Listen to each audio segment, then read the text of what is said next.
It was a quiet morning in Maple Hollow, a small American town where everyone knew each other's names, where the church bell still rang at noon, and where kindness was currency. Inside the corner diner, the smell of fresh coffee and buttered toast filled the air.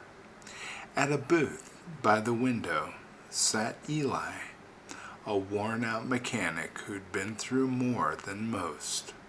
His business was struggling, his daughter was sick, and he hadn't prayed in years. That morning, something stirred in him. Maybe it was the sunlight through the glass, or maybe the whisper of a forgotten faith.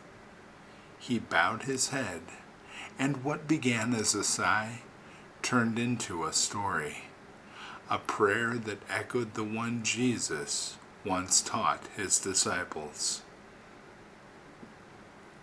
Our Father, who art in heaven. Eli thought of his dad, the way he used to look at the stars and say, "That's where hope lives, son." He lifted his eyes and whispered, "God, if you are still up there, if you still listen to small town people like me, I'm calling. Hallowed be thy name." Across town, the church doors creaked open. Pastor Ruth lit a candle and smiled at the sound of kids laughing outside. She didn't have much. The roof leaked, the pews creaked, but she always said, "When we speak his name with love, this old building becomes holy ground." Eli's whisper joined hers. Your name still means something here. Thy kingdom come, thy will be done, on earth as it is in heaven. Down at the feed store, Old Man Harris gave a bag of grain to a struggling farmer who couldn't pay. "Don't worry about it," he said. "We look after each other here." That moment, unnoticed by most, looked a little like heaven. Eli smiled. "Let your goodness spread here too, Lord, right here in Maple Hollow. Give us this day our daily bread." At the diner, Maria, the waitress, slid a plate of pancakes toward him and winked. On the house, Eli. He hadn't eaten since yesterday. He thought, sometimes God's provision looks like syrup and a smile. "And forgive us our trespasses, as we forgive those who trespass against us." Eli's jaw tightened. He thought of the man who'd cheated him in business, the bitterness that had eaten at him for years.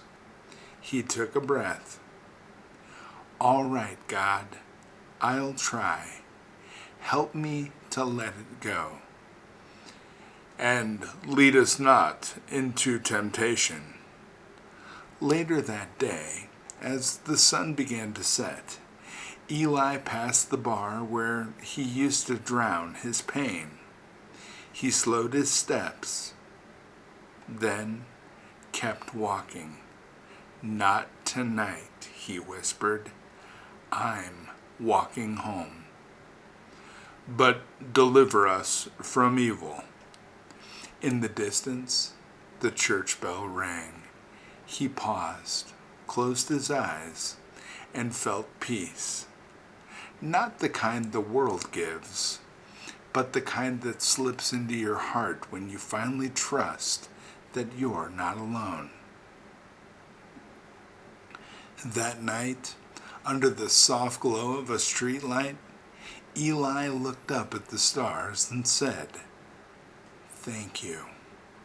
No thunder rolled, no miracles burst open the sky, just a quiet certainty that heaven had heard a small town prayer. Friends, the Lord's Prayer isn't just words for Sunday mornings.